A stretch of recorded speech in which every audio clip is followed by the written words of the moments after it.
আসসালামু আলাইকুম রহমতুল্লাহি ওবারাকাতুহু। আমি মমিনুর রহমান। আজকে আমরা আলোচনা করব নবম দশম শ্রেণীর পরিসংখ্যানের একটি সংক্ষিপ্ত প্রশ্ন নিয়ে। তোমার দেখো, এখানে আমাদের প্রশ্ন হচ্ছে তোমার কোন উপাত্তের সর্বোচ্চ মান 92 এবং পরিসর হচ্ছে 58। এরকম হলে সর্বনিম্ন মান কত? তাহলে আমরা সবার প্রথম লিখবো, দেখো দেওয়া আছে বলে আমরা লিখবো যে উপাত্তের সর্বোচ্চ মান হচ্ছে 92 এবং পরিসর হচ্ছে কত, তোমার উপাত্তের পরিসর হচ্ছে 58। এটা আমরা লিখবো এখানে, হ্যাঁ। তো এইরকম অঙ্কগুলো করতে হলে আমরা এই সূত্রটা লাগবে। আমরা সবাই জানি যে এখানে দেখো, আমরা আমরা জানি যে উপাত্তের পরিসর সমান কি, সর্বোচ্চ মান মাইনাস সর্বনিম্ন মান প্লাস হচ্ছে তোমার 1। তো সেক্ষেত্রে আমরা এখানে মানগুলো যদি বসাই, দেখো যে উপাত্তের পরিসর দেখো কত, এখানে 58 এবং এখানে সর্বোচ্চ মান কত আমাদের 92, মাইনাস সর্বনিম্ন মান আমরা জানি না, এই জন্য এটা যেমন আছে আমরা এমনই রাখবো। তারপর প্লাস 1, এখানে ব্র্যাকেট দেওয়া দরকার নেই কারণ যেহেতু প্লাস মাইনাসই করতেছি আমরা। তো এখানে 58 থাকবে, 92 আর 1 যোগ করলে কত হবে তোমার 93 হবে। এবং এখানে তোমার সর্বনিম্ন মান দেখো এখানে যেমন আছে এমন আমরা লিখে রাখবো। তারপর এখানে দেখো, এখানে সর্বনিম্ন মানটা মাইনাসের, এবার শেষ কি হবে তোমার, এটা হবে প্লাসের। তাহলে এখানে আমরা সর্বনিম্ন মান এটা এখানে প্লাস দিয়ে লিখবো এবং এখানে 93 তোমার যেমন আছে এমন থাকবে।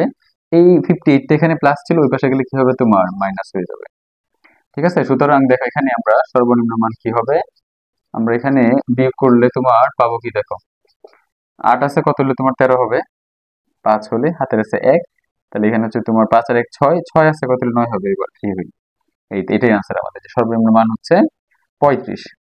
তো দেখো এখানে এটা এইভাবে না দিয়ে তোমাকে অন্যভাবে দিতে পারে। তোমার ধরো তোমার হচ্ছে সর্বোচ্চ মান এখানে তোমার 92 দেয়া নাই, তোমাকে বলছে সর্বনিম্ন মান হচ্ছে 93, সর্বনিম্ন মান দেয়া আছে মনে করো তোমার, অর্থাৎ এখানে সর্বনিম্ন মান যেটা আছে আমাদের কি বেরিয়েছে এখন বলো তো, এই যে 35, ধরো সর্বনিম্ন মান 35 দেওয়া, আবার পরিসর দেওয়া, তোমাকে এখানে সর্বনিম্ন না বলে তোমাকে বলছে ধরো সর্বোচ্চ মান বের করো।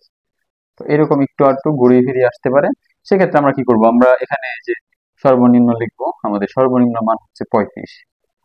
তাহলে এখানে সর্বনিম্ন মান কিন্তু কত তোমার, এই যে 35, পরিসর 58। ঠিক আছে, আমাদের এখন কি বলছে তোমার, আমাদেরকে বলছে তোমার যে সর্বোচ্চ মান বের করো। তো আমরা এখন আবার আগের মতো করে এই যে এখানে লিখবো সূত্রটা।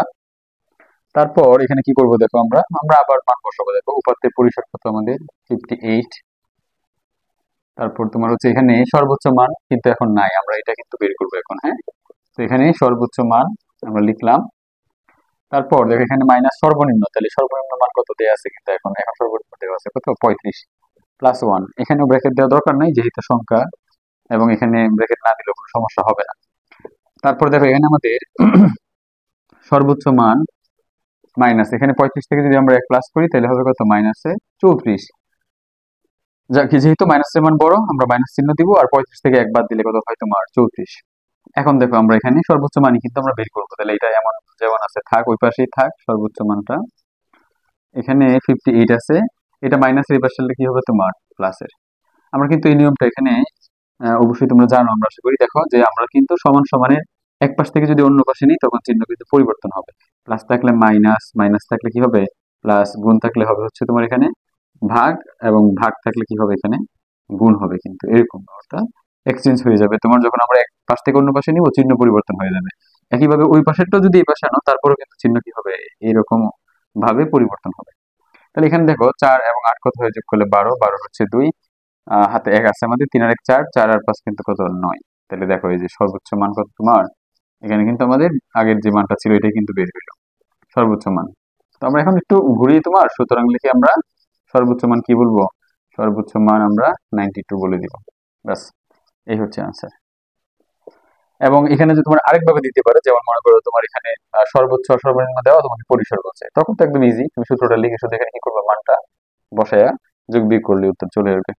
এটা তোমার হচ্ছে যে আমাদের সংক্ষিপ্ত প্রশ্নের জন্য ইম্পর্টেন্ট, এবং সাথে সাথে তোমার আমাদের যে তোমার ক নাম্বার সৃজনশীলের প্রশ্ন আছে ওইগুলোতে এটা আসতে পারে। খুবই সোজা একটা বিষয়, আশা করি তোমরা বিষয়টা সুন্দরভাবে বুঝতে পেরেছো। ধন্যবাদ সবাইকে। আসসালামু আলাইকুম রহমতুল্লাহি ওয়া বারাকাতুহু।